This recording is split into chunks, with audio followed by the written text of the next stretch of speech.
Гректің данышпаны Сократ Құранда хабарланған Лұқман хәкім болуы мүмкін бе? Осы екі данышпанның арасында қандай ұқсастықтар бар? Алдын ала айтайын, бұл нақты пікір емес, тек болжам. Сондықтан онымен келісу немесе келіспеу, я болмаса оны сынауға хақыңыз бар.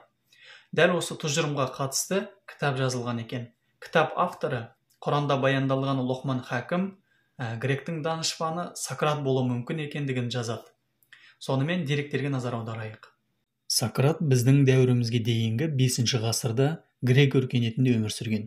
Яғни Мұса алейхиссалам пайғамбар заманынан соң 700-800 жылдан кейінгі уақыт аралығын қамтиды. Ал Иса алейхиссалам пайғамбарға дейін 500 жыл бұрын өмір сүрген. Яғни грек өркениеті ежелгі Мысыр өркениетінен кейін қалыптасқан ұлы өркениет. Баршаңыз білесіздер, ежелгі гректер пұтқа табынушылар болған, және олардың құдайлары көп болған. Мысалы Зевс, Гера, Посейдон, Аполлон, Афина тағы да басқа. Сократ бұл пұтқа табынушылықты мойындамағаны үшін және құдайларға тіл тигізгені үшін айыпталып өлтірілген.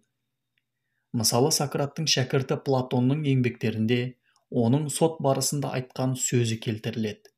Яғни Сократ былай деген: қолымнан келетін жалғыз шешендігім бұл ақиқат шешендігі. Афиналықтар, мен сіздерді жақсы көремін, бірақ мен тек Құдайға бойсынамын, сендерге емес. Сократтың өлім алдындағы ең соңғы сөзі осындай болған екен. Сонымен деректерді топшыласақ, Сократ пұтқа табынушы қоғамда өмір сүрген және пұтқа табынушылардың қолынан қаза болған. Сондай-ақ оның Ламсак есімді ұлы болған. Лұқман сүресі 12-13 аят. Рас, Лұқманға шүкірлік етуі үшін даналық бердік. Кім шүкір етсе, өзі үшін шүкір етеді. Ал кім күпірлік етсе, сонда да Алла мұңсыз, мақтауға лайық. Сол уақытта Лұқман өз ұлына үгіт бере отырып: «Әй ұлым, Аллаға серік қоспа. Күдіксіз, ортақ қосу зор зұлымдық» деді. Құранда баяндалған Лұқман хәкім данышпан адам болған. Алайда ол пайғамбар емес.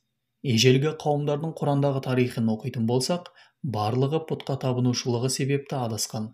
Сол себепті Лұқман хәкім де өз ұлына Аллаға серік қоспауға шақырып, көп құдайшылықтан сақтандырып отыр. Бұдан басқа Лұқман хәкім туралы толық ақпарат жоқ. Кейбір деректерде ол Дәуд алейхиссалам пайғамбардың замандасы деп келеді. Алайда ол да тек болжам. Сол себепті кітап авторы Лұқман хәкім Сократ болу мүмкіндігін алға тартады. Ал сіз не ойлайсыз? Осы екі данышпан бір адам болу мүмкін бе? Пікіріңізді жаза кетіңіз.